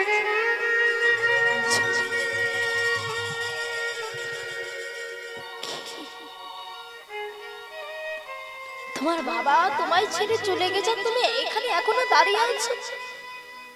ঠাকুর, তোমার বাবার থেকে আমি তোমার কাছে দামি হলাম, তোমার বাবার থেকে তুমি আমায় ভালোবাসলে। ও ঠাকুর, জগতে যে আসুক না কেন, আমার তো নেই আমি জানি। জগতে সবাই স্বার্থের জন্য ভালোবাসে গো, স্বার্থ ছাড়া বাবা মার মতো কেউ ভালোবাসে না। তুমি বুঝবে না, তুমি তো পেয়েছো, আমি তো পাইনি। আমি তো জানি না বাবা মার ভালোবাসাটা কি। আমি একটা বাইজেনারি চিন্তা মনে বলছি, আগে কি তুমি তোমার বাবার কৃত কার্য করো, তারপর তুমি এখানে আসবে। তার আগে না, যাও, এক্ষুনি যাও। চিন্তা, তুমি যখন বলছো নিশ্চয়ই যাবো। যাও ঠাকুর। চিন্তামণির কথা মতো বিল্লমঙ্গল ঠাকুর গ্রামে এসেছে। আচ্ছা বলেন তো মা, আপনাদের পাড়ায় যদি কোনো ছেলের জন্য তার বাবা মার মরণ হয় বা মৃত্যু হয়, সেই ছেলেটাকে আপনারা গ্রামে ঢুকতে দেবেন? বিল্লমঙ্গল ঠাকুর যেই না গ্রামে পাটা রেখেছে, যে দেখছে থুতু ফেলে চলে যায়। ছি ছি ছি ছি ছি, এমন সন্তান, এমন পুর সন্তান যার জন্য নিজের বাবার মৃত্যু হয়, এমন বাবা, এমন সন্তান থাকার থেকে সারা জীবন নিঃসন্তান থাকা ভালো। ছি ছি ছি ছি ছি। যে যার মতো কটূক্তি করে চলে যাচ্ছে, কেউ থুতু ফেলে চলে যাচ্ছে। বিল্লমঙ্গল ঠাকুরমা কারোর কথা শুনলেন না, ঘরের ভেতরে গিয়েছে। এই জায়গাটা আমি একটু অনুভব করব। ঘরের ভেতরে গিয়েছেন, বসে রয়েছেন ঘরের মধ্যে, দেখছেন ঘরের মধ্যে একটা কোণে বাবার শবদাহ পড়া। ধীরে ধীরে বিল্লমঙ্গল ঠাকুর গিয়ে বাবার চরণখানে ধরেছে। আমরা তো মা ছেলেরা বাবাকে ভালোবাসি, বাবারাও ছেলেদেরকে ভালোবাসে। বিল্লমঙ্গল ঠাকুর চিন্তামণিকে ভালোবেসেছিল, এতক্ষণ বাবার কথা নেই মনে। যেই না এসেছে ঠাকুরের কাছে, সঙ্গে সঙ্গে ঠাকুরের সম্মুখে দেখছে, ভগবানের সম্মুখে দেখছেন বাবার শবদাহ, শবদেহটাকে পড়ানো। ধীরে ধীরে গিয়ে বাবার চরণখানি নিজের বক্ষ মাঝে ধরেছে। বাবা, ও বাবা, আমি যখন গ্রামের পথ দিয়ে আসছিলাম, সবাই বারবার আমায় বলছিল আমার বাবা নাকি মারা গেছে। আর জানো তো বাবা, কষ্টের বিষয়টা কি জানো? সবাই বারবার করে আমার দিকে আঙুল ঘোরাচ্ছে, সবাই বলছে আমার জন্য নাকি তুমি মারা গেছো। আচ্ছা বাবা, আমি তো তোমার কাছে বেদ রামায়ণ শাস্ত্র পড়েছি, কিন্তু এখনো তো অনেক পড়ার বাকি ছিল। এত তাড়াতাড়ি তুমি আমায় ছেড়ে চলে গেলে কেন বাবা? তুমি তো আমায় বলেছিলে তুমি সমস্ত কিছু বেদ রামায়ণ পড়ানোর পরে পুরাণ পড়াবে, আরো কত কিছু পড়াবে। এত তাড়াতাড়ি ফাঁকি দিয়ে চলে গেলে।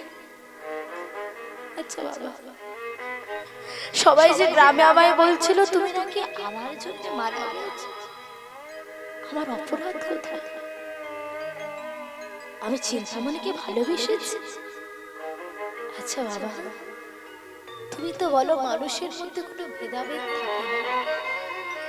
কাউকে যদি ভালোবাসা অপরাধ হবে, কাউকে যদি ভালোবাসা ভুল হবে, দোষ হবে, তাহলে মন্দিরে যে ভগবান আছে তাকেও তো ভালোবাসা ভুল। কাউকে যদি ভালোবাসা অপরাধ হয়, তার জন্য যদি বাবার মৃত্যু হয়, তাহলে ভগবানকে তো ভালোবাসলে বাবার মৃত্যু হয়।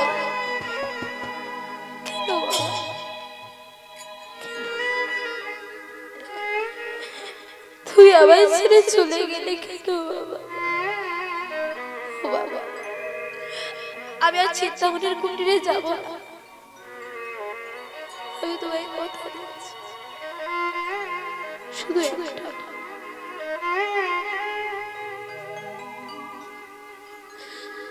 একটা বার আমায় খোকা বলে ডাকবে, আর আমি কিছু বলবো না। আমি তোমায় কথা দিচ্ছি, আমি আর চিন্তামণির কুটিরে যাব না। আমি তোমার সাথে ভালো ছেলে হয়ে যাব। চোখের জলে বাবার চোখখানি আস্তে আস্তে ধুয়ে যাচ্ছে। বাবা, ও বাবা, একটা বার সারা। নয়ন জলে বাবাকে ডাকছে, বাবা কোনো সাড়াই দিতে পারে না। ধীরে ধীরে বাবার দেহটাকে নিয়ে যাচ্ছে শ্মশানের দিকে গিয়ে। নিজের হাতে নিজের পিতার কৃতকার্য করে আসলেন, ঘরে ফিরে এসেছে। নয়ন জলে ভগবানের সম্মুখে বসে আছে। বাবার কথা এতক্ষণ মনে ছিল, যেই ঘরে এসেছে ভগবানের সম্মুখে বসে বলছে, দয়াময়, এই জগতে দুটো মানুষ আমায় ভালোবাসে। মা তো কবেই মারা গিয়েছে, বাবা আমায় এক ভালোবাসতো, আর ওই চিন্তামণি আমায় এক ভালোবাসে। তুমি তো আমার বাবাকে কিনে নিলে, ঠিক আছে, আমি তোমায় কিচ্ছু বলবো না। আমার বাবাকে কিনে নিয়েছো, কিন্তু তোমার চরণে আমার একটা অনুরোধ, একটা নিবেদন। আমি যে মানুষটাকে জীবনের থেকে বেশি ভালোবাসি, যে মানুষটার জন্য আমার প্রাণ আমি দিতে পারি, সেই মানুষটা যেন আমায় কোনোদিনও না ছেড়ে দেয়। সবাই দুঃখ দিক, কষ্ট দিক, আঘাত দিক, যন্ত্রণা দিক, ব্যথা দিক, আমি সব সহ্য করব, কিন্তু তার ছেড়ে যাওয়াটাকে আমি গ্রহণ করতে পারবো না। বিল্লমঙ্গল ঠাকুর নয়ন জলে কাঁদছে। ভগবান মনে মনে ভাবছে, মায়ার জালগুলো আমি বেঁধেছি, মায়ার জালগুলো আমি ছিন্ন করব। যারা ব্রাহ্মণ হয় বাবা, দেখবেন তাদের 11 দিনে কাজ হয়। নিয়মাদি হয়ে গেল, ঘাট সারধাদি হয়ে গিয়েছে, আজ নিয়ম ভঙ্গের দিন। বাড়িতে কত লোক এসেছে, কত কিছু রন্ধন হচ্ছে, সবাই অন্ন নেবে, অন্নের সেবা আছে। বিল্লমঙ্গল ঠাকুরের মনে একটাই চিন্তা, সবাই তো আমার ঘরে খাবে, আমার চিন্তামণি খাবে না, আমি আমার চিন্তামণির জন্য খাবার নিয়ে যাব। ও মা, বাবার জন্য যে খাবারটা আগে রাখতে হয় সেটা রেখে কিছু খাবার লুকিয়ে লুকিয়ে লোকের আড়ালে একটা মাটির কলসি লুকিয়ে দিয়েছে। বলে রাতের বেলা সবাই চলে যাবে, আর আমিও চলে যাব আমার চিন্তামণির জন্য খাবার। ছেলেটা রাতের বেলা, খুব তো বেশি বয়স নয়, যৌবন বয়স, মাথায় কলসিটা করে খাবারগুলো নিয়ে যাচ্ছে, কিন্তু আশ্চর্যের বিষয়, যেই না কৃষ্ণবেন্না নদীর তীরে এসেছে, যে নদীতে কোনোদিনও বান বন্যা হয় না, সেই নদীতে আজকে প্রবল তরঙ্গ। বিল্বমঙ্গল যে নদীটা পার হবে হতে পারছে না, কি করবে বুঝতে পারছে না, শুধু বারবার চিন্তা করছে, চিন্তামণি তবে কি খাবারটা তুমি খেতে পারবে না? তবে কি খাবারটা আমি তোমায় দিতে পারবো না? না, যাই হোক, ঝড় তুফান যাই হোক, আজকে এই খাবারটা নিয়ে আমি তোমার জন্য যাব। নদীর দিকে যেই না ভালোভাবে তাকিয়েছে, দেখছে একটা সামনে কলা গাছ ভাসছে। দেখেছো, সবাই খালি খালি বলে আমার চিন্তা নাকি আমায় ভালোবাসে না। এই তো আমার জন্য কলা গাছ ভাসিয়ে দিয়েছে। কলা গাছটাকে একটা হাতে ধরে আর মাটির কলসির খাবারটা একটা হাতে ধরে চিন্তামণির জন্য সাঁতার দিয়ে আসলেন। নদী পেরিয়ে এসেছেন, দেখছেন সদর দরজাটা বন্ধ। মনে পড়ে গেল পিছনের দিকেও একটা দরজা থাকে, সেটা মাঝে মধ্যে খোলা থাকে। পিছনের দরজায় এসেছে বাবা, দেখছেন পিছনের দরজায় যেতে গেলে একটা বিশাল পাঁচিল আছে। কিভাবে পাঁচিল টপকাবে, আবার দেখছি কি করা যায়। দেখতে দেখতে দেখছি একটা গাছের ডালে দড়ি ঝুলছে। দেখেছো, চিন্তা আমায় কত ভালোবাসে, আমার জন্য চিন্তামণি দড়িটাও ঝুলিয়ে রেখেছে। দড়িটাকে আষ্টে পৃষ্ঠে ধরে চিন্তামণির কাছে আসছে। ও চিন্তা, আমি আসছি। দড়িটাকে আষ্টে পৃষ্ঠে ধরে পাঁচিলটা টপকে আসলেন গো। সদর দরজায় এসে ডাক দিয়েছে, চিন্তামণি, ও চিন্তামণি। চিন্তামণি তো শয়নে আছে, মধ্যরাত হয়ে গিয়েছে। চিন্তামণি চিন্তামণি বলে যখন ডেকেছে, চিন্তামণি ঘুমটা ভেঙে গেছে। এত রাত্রিবেলা ঝড় বৃষ্টির দিন চিন্তামণি চিন্তামণি বলে কি ডাকছে? না না, কোনো আশ্রয়হীন মানুষ হয়তো ডাকছে। এই দাসী, লণ্ঠনটা নিয়ে গিয়ে দেখ তো কে এসেছে। চিন্তামণির কথা মতো মা যে না গিয়েছে, বাইরে দরজাটা খুলে দেখছে কেউ নয়, বিল্বমঙ্গল ঠাকুর। ও চিন্তা, তো ঠাকুর এসেছে রে ঠাকুর। ঠাকুর এসেছে? আচ্ছা বেশ, আগে ভিতরে নিয়ে আয়, ভিতরে নিয়ে আয়। চিন্তামণির কাছে এসেছে বিল্বমঙ্গল ঠাকুর। চিন্তামণি মেদে মেদে হাসছে। তোমার বাবার কৃতকার্য হয়েছে বলে? হ্যাঁ গো হয়েছে। ও চিন্তা, এই দেখো দেখো, আমি তোমার জন্য মাটির কলসি করে খাবার এনেছি। বলো চিন্তা, তুমি খাবে না আমার এই আনা খাবার? দাঁড়াও ঠাকুর, তার আগে বলো তো দেখি, আমার ওই যে পাঁচিলটা আছে, ওই পাঁচিলটা তো অনেক উঁচু, তুমি এই পাঁচিলটা কি আসলে কি করে? বলে কেন? তুমি তো আমার জন্য ওই গাছের ডালে দড়ি ঝুলিয়ে রাখলে। আমি দড়ি ঝুলিয়ে রেখেছি? হ্যাঁ, তুমি কি পাগল হয়েছো? এই ঝড় বৃষ্টির দিন আমি দড়ি ঝুলিয়ে রাখবো? বলে আরে বাবা, তাই কি? শুধু শুধু তো দড়ি না, নদীর পারে তুমি যে আমার জন্য একখানি কলা গাছ ভাসিয়ে রেখেছো। কি বলছো ঠাকুর? আমি কলা গাছ ভাসিয়েছি? কোনটা তুমি মিলাতে পারছি না। তুমি কি পাগল হয়েছো না? তোমার সঙ্গে আমায় পাগল ভাবছো? তোমায় যে আমি কি বলবো, কি নামে উপাধি দেবো? তুমি আচ্ছা দাঁড়া, দাস দাসীদের বললো তোরা ঠাকুরের সেবা দে, আমি কি একবার ছুটে গিয়ে দেখে আসি যে আমি কেমন দড়ি ঝুলিয়ে রেখেছি। ও মায়েরা, পাঁচিলের কাছাকাছি এসে গাছের ডালে যেই না লণ্ঠনটা বাড়িয়েছে, লণ্ঠন ফেলে দিয়ে সোজা যাকে ভেবেছিল বিল্বমঙ্গল ঠাকুর দড়ি, সেটা তো দড়ি নয় গো, বিশাল বড় একটা অজগর সাপ। ঝড় বৃষ্টির দিনে পদ না পেয়ে গাছের ডালে ছিল, আর বিল্বমঙ্গল ঠাকুর ওই চিন্তামণির প্রেমে মগ্ন হয়ে ওই সাপটাকে দড়ি ভেবে আষ্টে পৃষ্ঠে ধরে পাঁচিল টপকে এসেছে। চিন্তামণি মৃদু মৃদু হাসছে, ঠাকুর এই দড়ি, সাপটা যদি তোমার কাছে দড়ি হয়, না জানি আমার ভাবতে অবাক লাগছে কলা গাছটা না কি হবে। ভিতরে এসেছে, ঠাকুর আমি তোমার জন্য কলা গাছ ভাসিয়েছি। বলে হ্যাঁ গো, এখন আমি তীরে বেঁধে রেখেছি, আবার তো ফিরে যেতে হবে। আচ্ছা বেশ, তুমি একটু বসো, আমি কলা গাছটাকে নিয়ে আসি, দেখি কেমন কলা গাছ আমি রেখেছি। লণ্ঠনটা নিয়ে গিয়ে মা সবাই গিয়েছেন কৃষ্ণ বেন্না নদীর তীরে। নদীর তীরে এসে যেই না লণ্ঠনটা বাড়িয়েছে, বাড়াতে আর পারলো না, সবার না খাচ্ছে। ও মাইরা, যাকে কলা গাছ ভেবেছে সেটা তো কলা গাছ নয়, সেটা একটা মৃত নারীর পচিত গলিত দেহ। চিন্তামণি মনে মনে ভাবছে, ঠাকুর তুমি একটা মৃত দেহকে কলা গাছ ভেবেছ। ঘরের ভেতর ছুটে আসলেন, ঠাকুরের দিকে তাকিয়ে হাসছে। ঠাকুর তোমায় আমি কি বলবো, কি উপাধি দেবো আমি জানি না, কি বলছো তুমি? আমি কি কোনো ভুল করেছি চিন্তা?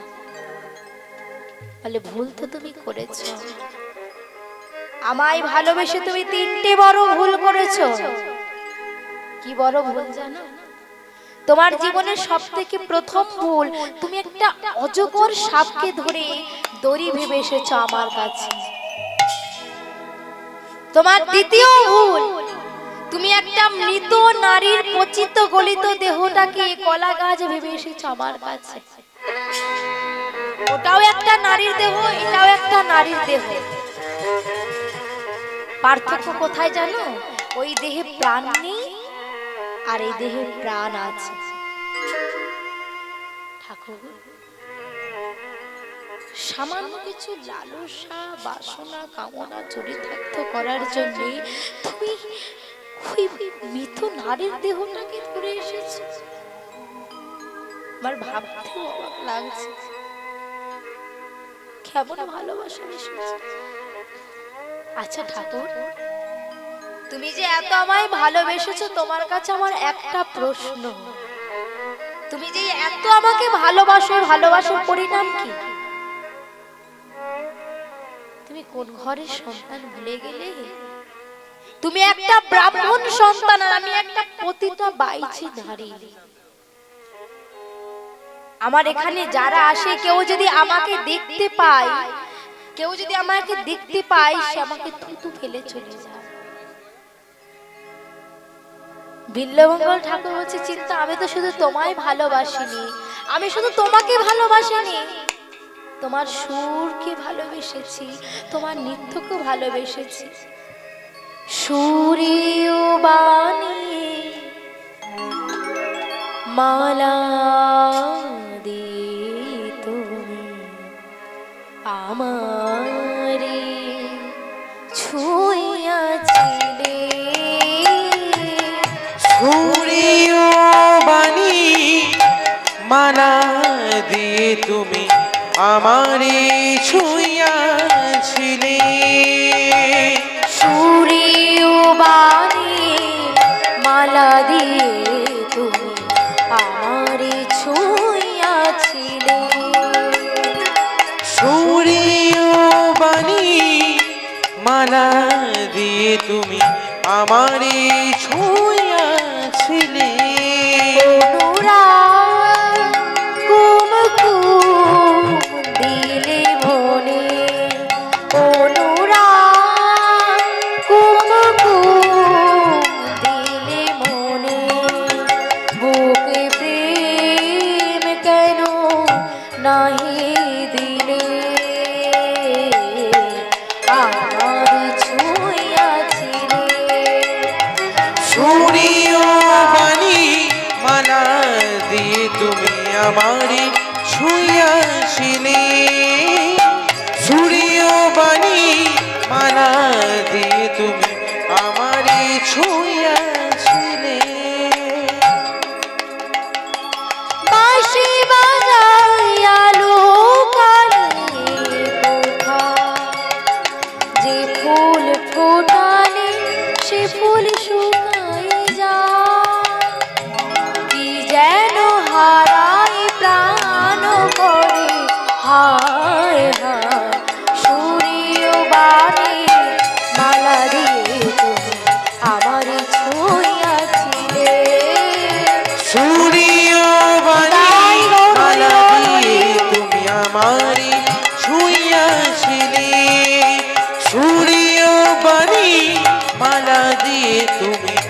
আমারই ছুঁয়েছিলে।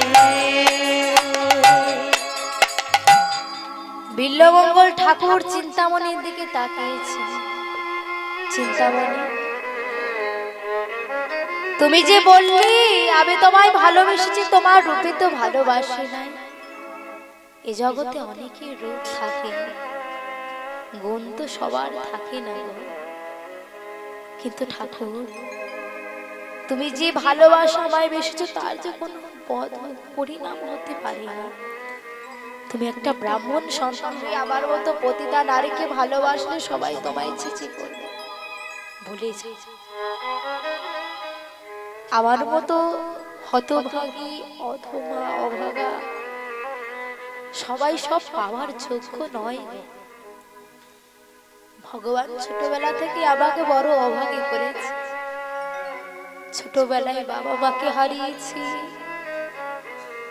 বাবা মার থেকেও একজন হয়তো আমাকে জীবনে বেশি ভালোবেসেছে, আর আমি এমন হতভাগী,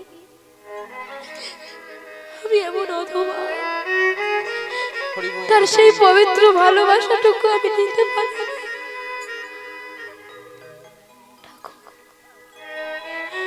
তোমার মতো পবিত্র ভালোবাসা আমার মতো অপবিত্র দেহে মানাই না গো।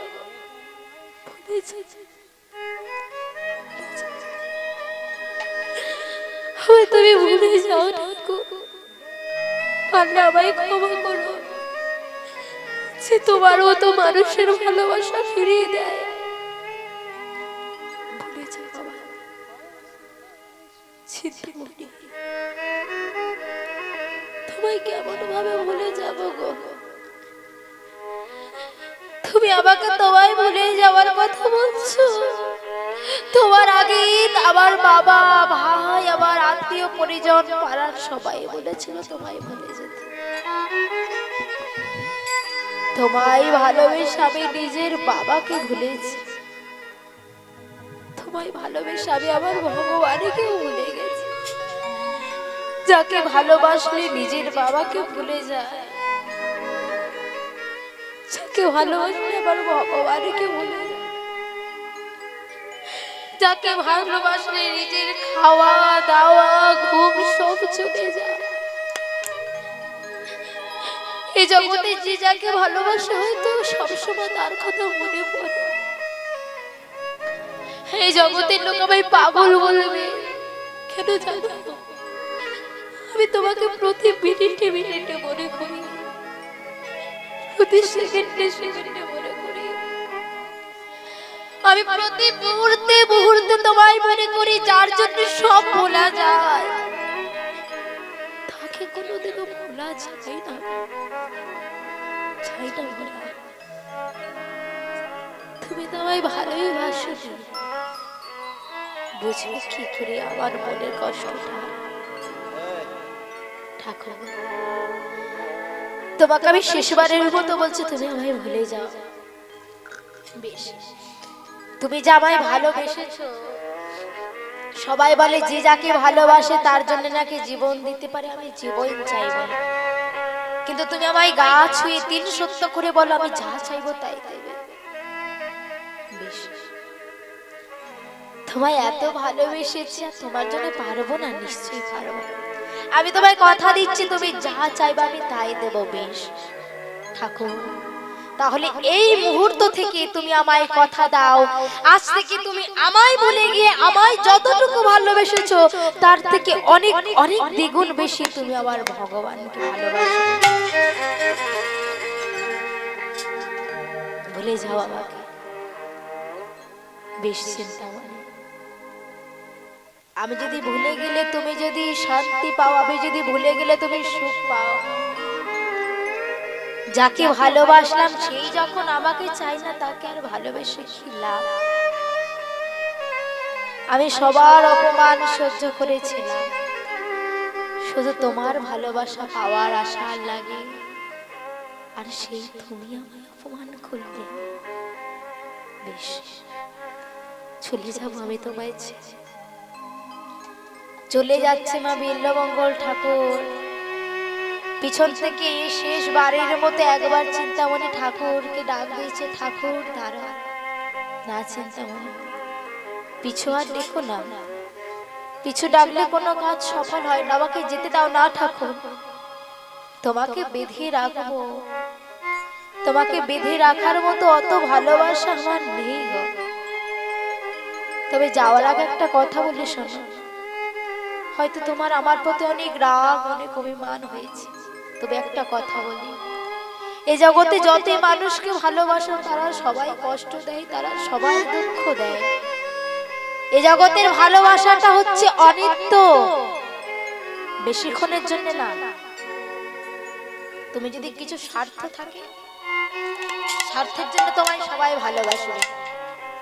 স্বার্থ যখন থাকবে না, তোমায় আর কেউ ভালোবাসবে না। কিন্তু যার ভালোবাসাটা নিত্য, সেই ভগবানকে একবার বাসো, দেখবে এই জগতের ভালোবাসা মনে হবে না। তাই যাওয়ার আগে তোমাকে একটা অনুরোধ করব। শুনেছি তুমি নাকি ছোটবেলা থেকে খুব ভালো গান গাও। একটাবার তোমার মুখে একটু গান শোনাবে? আমার মুখে তো তুমি গান শুনেছো, ধরো এটাই আমার শেষ চাওয়া। বেশ, মন্দিরের ভেতরে গিয়ে আস্তে আস্তে চিন্তামণিকে পাশে বসিয়েছে মা। বলে, বেশ চিন্তামণি, তুমি আমার সঙ্গে একটু বলবে, একটু কৃষ্ণ নাম করবে। বলো ঠাকুর। কৃষ্ণ কেশব। সারাদিন আনতে আমরাও সময় পাই না, একটু যখন পেয়েছি গাইব কি একসাথে সবাই মিলে। কৃষ্ণ কেশব সুধা মাখা এই নাম।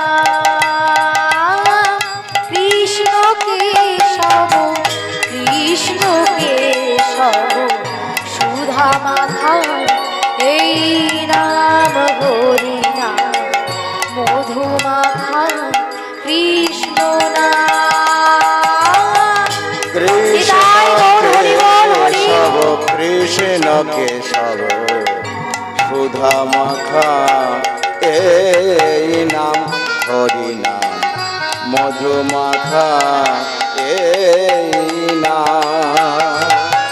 কৃষ্ণ কেশব, কৃষ্ণ কেশব সুধা মাখা এই নাম। হরি নাম মধু মাখা কৃষ্ণ নাম।